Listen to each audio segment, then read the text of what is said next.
सोचिए, आज जिस तरह हमारे कुछ नेता धर्म की राजनीति कर रहे हैं, अगर ऐसा ही हमारे क्रांतिकारी और महान स्वतंत्रता सेनानी करते तो क्या ये देश अंग्रेजों से आजाद होता?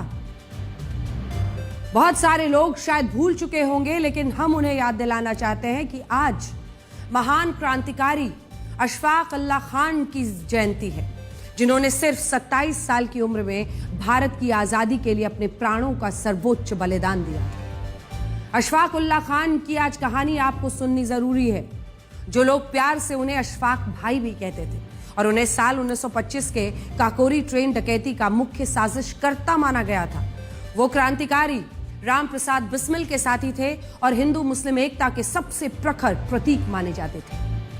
ब्रिटिश हुकूमत ने उन्हें 19 दिसंबर 1927 को फांसी की सजा सुना दी थी और जब ब्रिटिश अधिकारियों ने उनसे पूछा था कि तुम्हारी कोई अंतिम इच्छा, तो अशफाक उल्लाह खान ने ऐसा जवाब दिया था कि आपके भी सुनकर रोंगटे खड़े हो जाएंगे।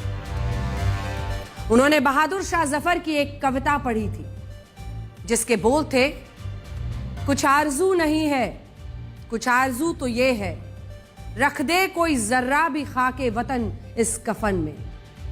इसका मतलब ये था कि अशफाक उल्लाह खान गले में फांसी का फंदा डालकर ये कह रहे थे कि मेरी कोई बड़ी इच्छा और लालसा नहीं है, अगर कोई एक चाह है तो वो ये कि कोई उनके शव पर थोड़ी सी मातृभूमि की मिट्टी लाकर कफन में रख दे।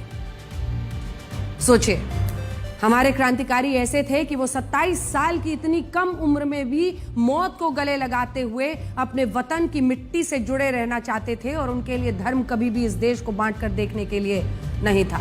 वो तो ये भी कहते थे कि जिस फांसी की रस्सी से उन्हें लटकाया जाए वो इसी देश की मिट्टी में बनी हो। और उनके आखिरी शब्द थे कि मेरे हाथ किसी इंसान की गैर कानूनी हत्या से मैले नहीं है और उन पर लगे सारे आरोप झूठे हैं। अब आपको सोचना चाहिए कि अगर शहीद आजम भगत सिंह, अशफाक उल्लाह खान, खुदीराम बोस, राम प्रसाद बिस्मिल, शहीद राजगुरु और सुखदेव थापर जैसे क्रांतिकारी अपना धर्म देखते तो क्या ये देश आजाद होता? हकीकत यह है कि हमारे क्रांतिकारियों ने भारत माता की आजादी के लिए अपने प्राणों की आहुति दी, लेकिन आज इसी देश में चंद वोटों के लिए अलग अलग मुद्दों पर धर्म की राजनीति होती है। धर्म के नाम पर लोगों को बांटा जाता है और ये तमाम पार्टियां करती हैं।